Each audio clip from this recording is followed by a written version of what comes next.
Well, on June 7th in 1967, Israeli forces captured the city of Jerusalem in what was called the Six-Day War.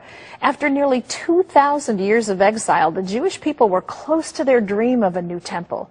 But that dream lasted just a few days. The Temple Mount was later returned to Muslim authorities, and 4 decades later, Jews are still forbidden to worship there. But that hasn't stopped some people from making plans to build the next temple. Here's Chris Mitchell in Jerusalem.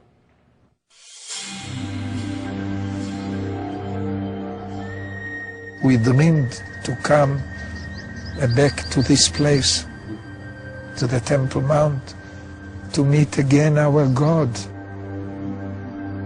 The Temple Mount is the seat of God, the place the Lord would choose.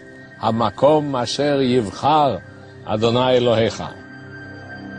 Every day, 3 times a day, Jews recite this prayer. May it be your will that the temple be speedily rebuilt in our own time. It's a prayer they prayed for almost 2,000 years. But Jews here in Jerusalem are doing more than just praying. Just a few steps away from the Western Wall, rabbis and craftsmen are building what they call a temple in waiting.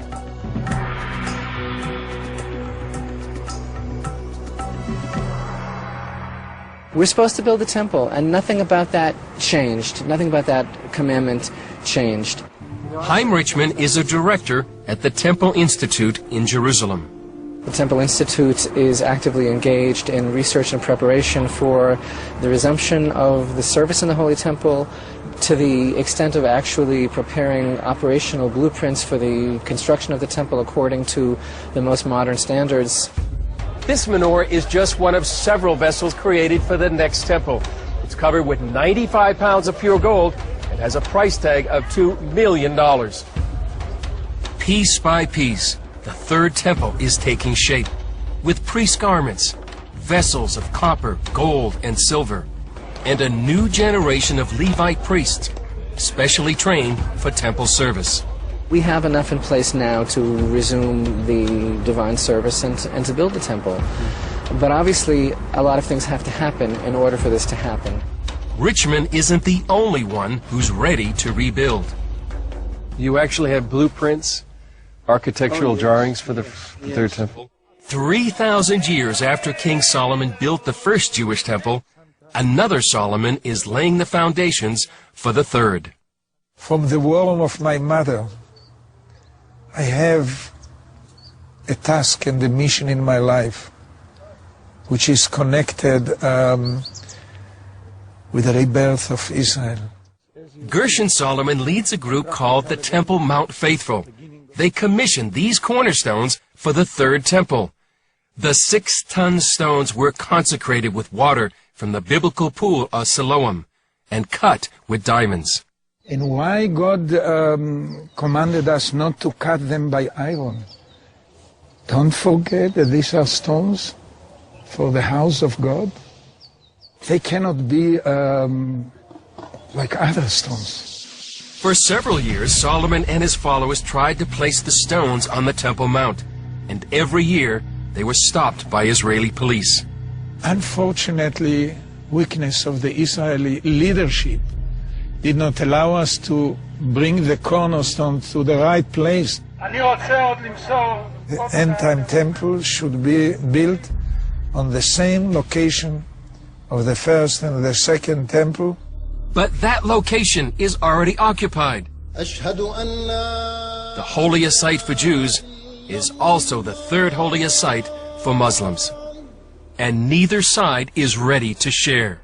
The Temple Mount, 35 acres of it, is the most explosive piece of territory on the face of the planet.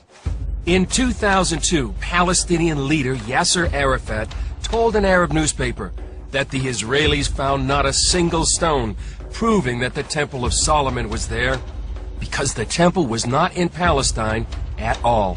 The issue of the temple, it's so sensitive. Dr. Yusuf Nache is in charge of tourism at the Dome of the Rock. Here's what he had to say when I asked him about the Jewish temple. It's not an undeniable fact.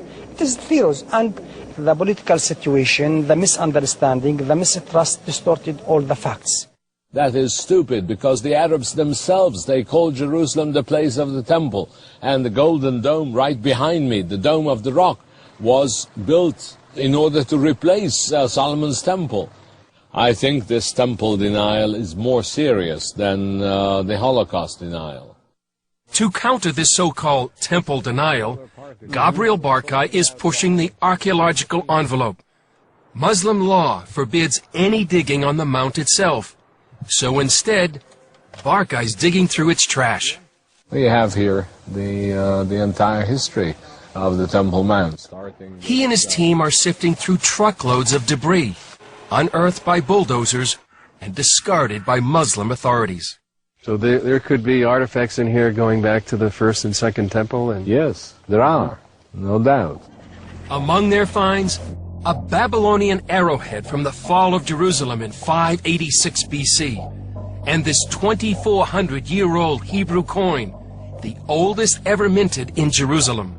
do you think in your lifetime there'll ever be a time when you can actually investigate what's under the Temple Mount?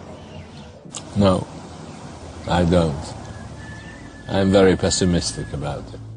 Some of the most dramatic traces of temple life have been unearthed here at the Western Wall. This street was part of the marketplace outside the Second Temple. On the walls, you can still see the marks from the fires that destroyed the temple in 70 AD, and overturned stones still lying where they were thrown from the top of the Temple Mount by the armies of Rome. On one stone is a Hebrew inscription, "To the place of trumpeting."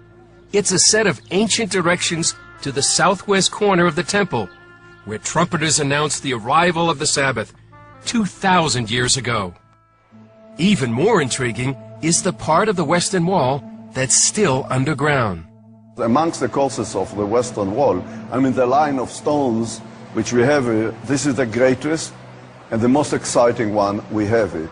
Dan Vahat spent 40 years excavating the tunnels around the Temple Mount, and he says the most compelling case for the temple is yet to be discovered.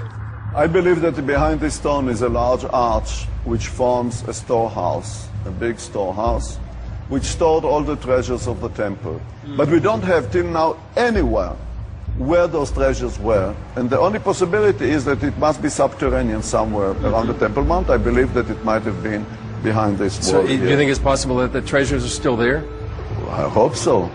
Maybe in the future, when it will be possible to dig, maybe we'll get to there. I say we, it must be my grandchildren, the earliest. But Vahat's interest in the temple is strictly in its past, not in its future. There is no chance whatsoever for the third temple. The third temple will be when the Messiah comes, and both of our Jews and Christians are waiting for him.